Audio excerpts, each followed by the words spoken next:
Good evening. My name is Jaquan Gold. Please, save your questions for after. Imagine this. You're a young soldier in the United States Army. You're sitting in the DMV with your newborn and your spouse. You're there because you need to update your expiring driver's license. And you're trying to be a proactive citizen.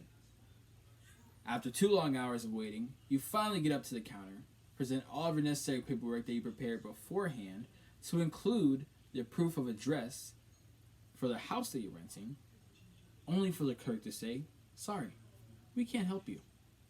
Why? Because you need parental consent. How frustrating is that? I know the scenario because it happened to me. When I was 17, I went into the military. And by the time I went to the DMV, I had a house, spouse, and child. And yet, I still needed my mommy's permission to help me update my license.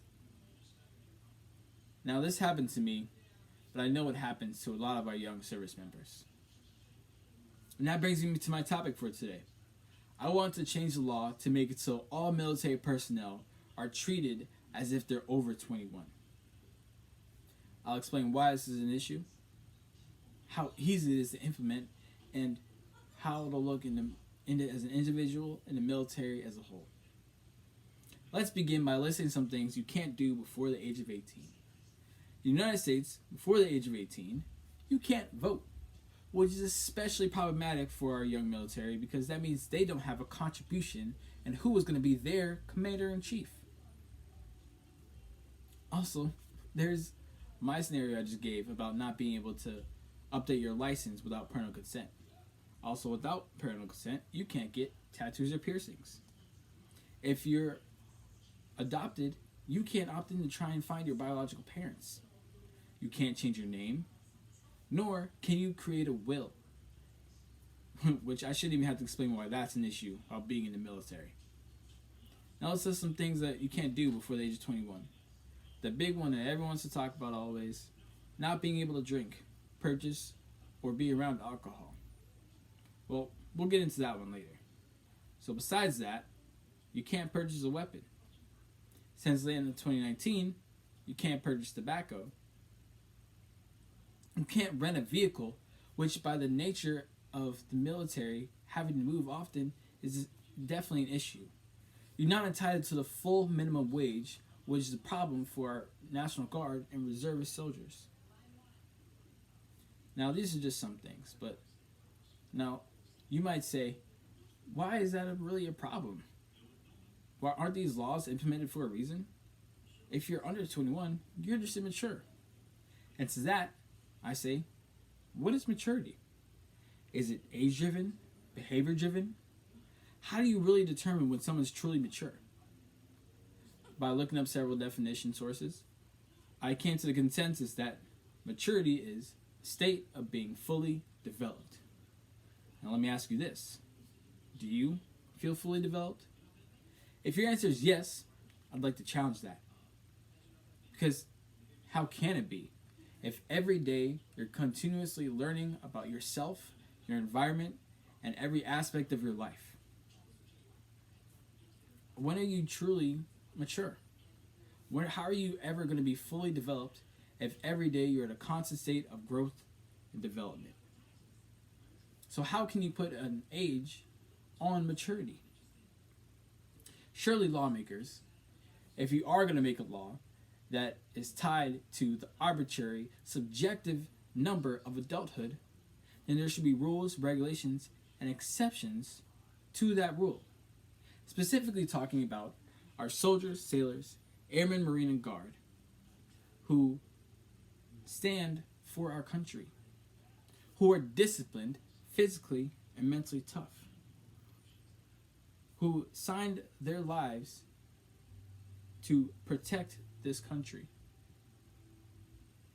to stand ready to deploy, engage, and destroy the enemy's United States of America in close combat, and have dedicated themselves to be guardians of freedom and the American way of life. All things, quotes, taken out of the Soldier's Creed directly. How can you entrust a force to stand against all enemies, foreign and domestic, as it states in the oath of enlistment, when they need their mom's permission to do something as simple as book a hotel room or update their driver's license.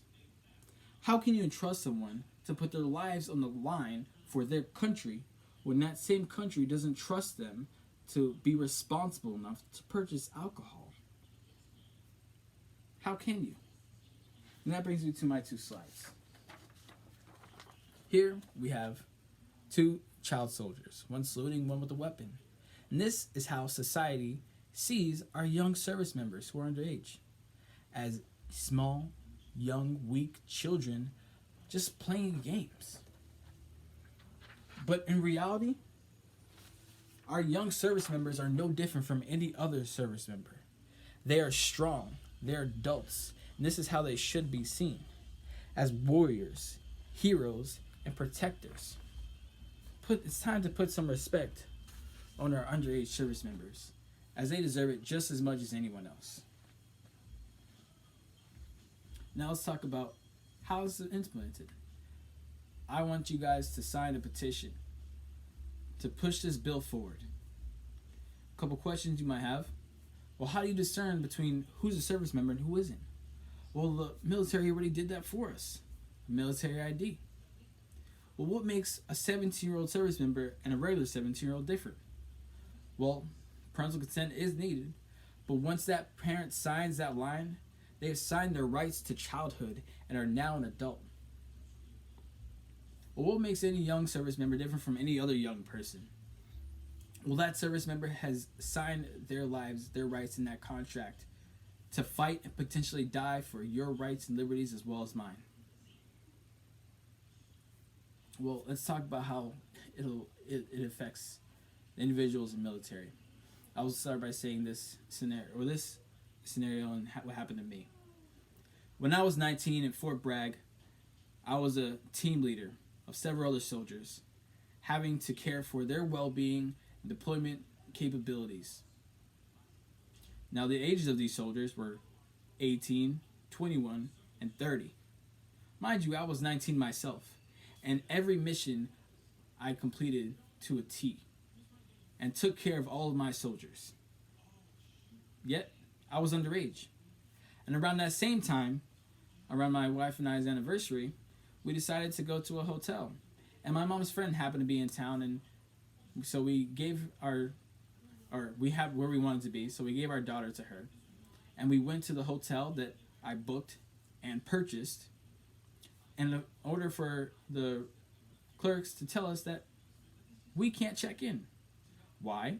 Because we weren't 21.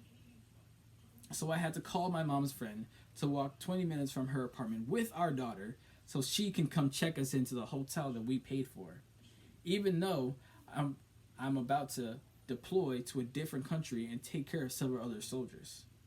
Now, how messed up is that? On a broader scale, the military is constantly fighting suicide. Showing in this graph here, and the veteran suicide rates per 100,000 by age group from 2005 to 2017. This blue line that goes all the way to the top is our young service members.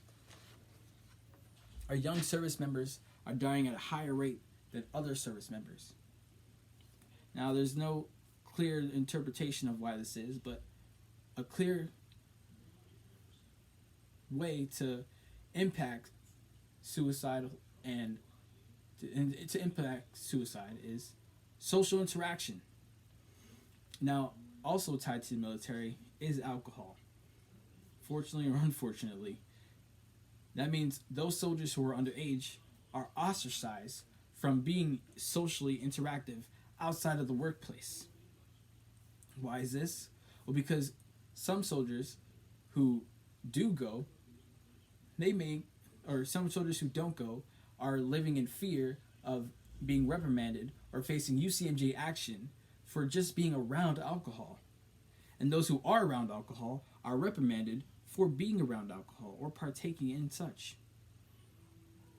So we want to keep our military as a cohesive unit and encourage social interaction outside of the workplace to encourage that brotherhood and sisterhood, to encourage that family, to lessen those suicide rates due to ostracization.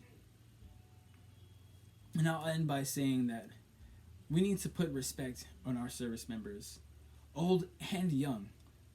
Our young service members do just as much, if not more, than anyone else.